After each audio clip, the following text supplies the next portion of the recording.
look around, the school looks so great, and the memories. My biggest opponent was myself at times, and really struggling with my personal life and trying to overcome whatever that was. I just wish I would have had a little bit more of that wisdom when I was playing. I thought I was going to go to UCLA, and I'll never forget, my mom said, I think you could get lost in the shuffle at a big school like that. And I kind of caved, and I went to Loyola. I ended up being a big man on campus at a smaller school with the success of baseball. And actually, I was overactive with girls in college. I mean, to a point where it was probably bad. You know what I mean? Not to hurt people, but so the guys could see that. And then I fell in love. She seemed like a very, very nice young lady. He said, I think this is the young lady for me. The love we had, I thought it was real, or I wouldn't have done it.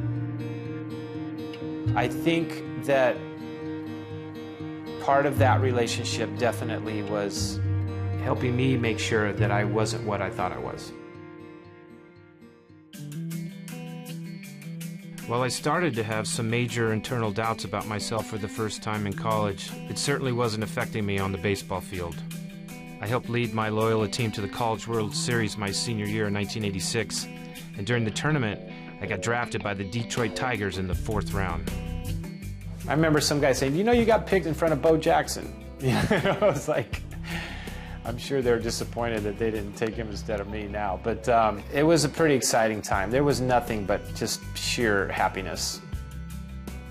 Next thing you know, I'm packing my bags and off to Glens Falls, New York in AA. When spring training came about, his very first spring training, he did well enough that they promoted him to AAA. I had graduated from Loyola in 1986, and now just months later, here I was playing center field for the Tigers AAA team to start the '87 season. My life was baseball, and it's all that mattered to me. Then one day on a road trip, I got a glimpse of something I had never seen, certainly did not understand. We were playing the Pawtucket Red Sox. It was Provincetown. And this giant group of men walking through the hotel, and you could tell that they were not businessmen.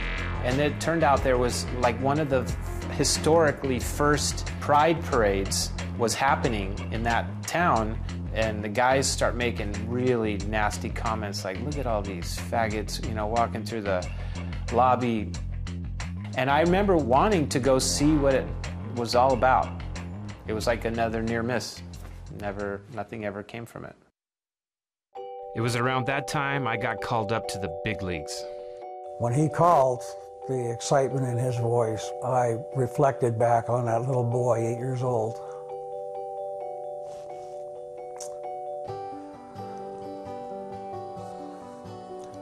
Saying that he was going to be a professional ball player. I couldn't find the clubhouse. I looked like I was 16 years old still, and the guys wouldn't let me in. And I'm like, I'm on the team, my name is Billy, and it's late. Like, it was getting close to the game time, And somehow, they went and asked somebody, and they brought me in, and I looked up, and I'm batting leadoff playing left field. It took every ounce of my strength to just hold it together.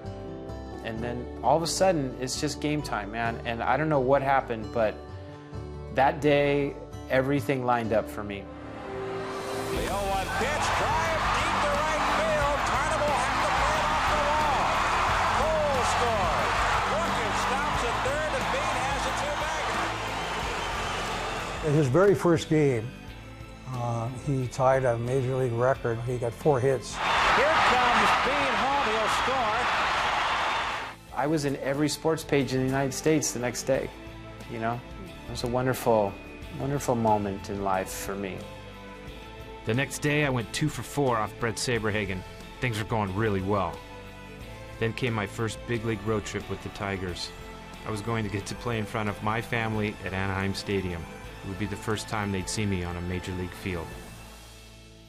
All our kids made a banner to hang over the stadium.